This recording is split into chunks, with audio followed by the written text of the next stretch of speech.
I followed a stranger in Prague and deeply regretted it. I never thought I'd be the type to backpack across Europe alone. As a 28-year-old graphic designer, I was more comfortable in coffee shops and at my desk than navigating unfamiliar cities. But after years of monotony, I needed something different. I wanted stories to tell, adventures that would shake up my ordinary life. Prague was my third stop. By day, it was a stunning city, full of winding cobblestone streets and Gothic spires. But at night, it transformed. The crowded squares emptied, the alleys darkened, and the quiet had a weight to it that was hard to ignore. One evening, I stumbled upon a pub tucked into an alley. It had no sign, just a heavy wooden door with fogged glass. The inside was dimly lit, with walls lined by dark wood and shelves of mismatched bottles. It felt secretive, like the kind of place where people go to disappear. I ordered a beer and found a seat. The atmosphere was quiet, the kind of quiet that made you lower your voice instinctively. That's when I noticed Victor.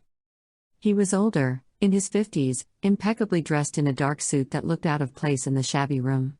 His silver hair was slicked back, and he sat alone at the bar, sipping a drink and watching the room like he owned it. When our eyes met, he gave the slightest nod, and something about him pulled me in. Victor approached me with a casual confidence, asking where I was from. There was a magnetic quality to him, the way his voice carried a calm authority.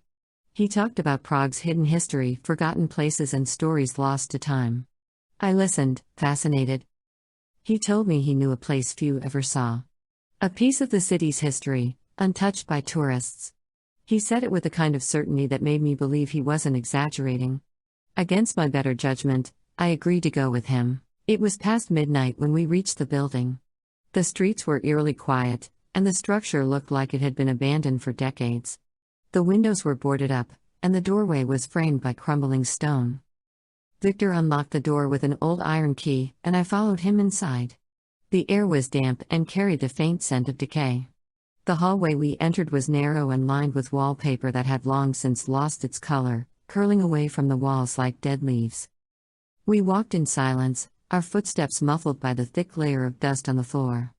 Occasionally, Victor would pause, tilting his head as if listening. I didn't hear anything, but his movements were deliberate, almost ritualistic, and it unsettled me. He led me into a room at the end of the hall. It was lit by a single bare bulb hanging from the ceiling, casting a sickly yellow light over the space. The room was sparsely furnished, with a long wooden table at its center. On it sat several objects, a thick, leather-bound book, a tarnished brass key, and a glass vial filled with a dark liquid. Victor gestured for me to sit in one of the chairs by the table. I hesitated but complied, the weight of the room pressing down on me. He remained standing, his posture as composed as ever. He opened the book, flipping to a page filled with symbols I couldn't recognize. They looked ancient, like something from a forgotten language. He ran his finger over the lines of text, then closed the book abruptly. For the first time, I noticed his demeanor shift. The calm authority was still there, but there was an edge to it now, something calculated, almost predatory. He pushed the vial across the table toward me, his expression unreadable. That's when I heard the first sound. A faint creak, like the groan of an old house settling. It was subtle, but in the silence of the room, it felt deafening. Victor didn't react. The sound came again, louder this time, and unmistakably closer. It wasn't the house, it was footsteps. Deliberate, unhurried, and coming from somewhere deeper in the building. My pulse quickened, but Victor remained composed, his eyes fixed on me.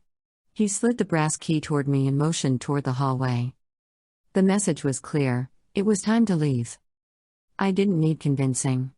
I grabbed the key and bolted from the room, my footsteps echoing down the hallway. The house felt alive, every shadow stretching unnaturally, every creak amplifying my fear. As I reached the main door, I heard one last sound behind me, a soft, guttural noise, like the exhale of something not entirely human. I didn't look back. I spent the rest of the night in my hostel, sitting on the edge of the bed and staring at the key in my hand. It was small, ordinary, but it felt heavy with meaning. The next day, I tried to retrace my steps to the building, but I couldn't find it. The alley looked different, and none of the streets felt familiar. It was as if the place had never existed. Even now, I wonder what Victor's intentions were. Was it a test? A trap? Or something else entirely? I'll probably never know, but one thing is certain: I'll never forget the sound of those footsteps, or the way the air in that house seemed to watch me. Lesson learned: some invitations should be left unanswered, no matter how intriguing they seem.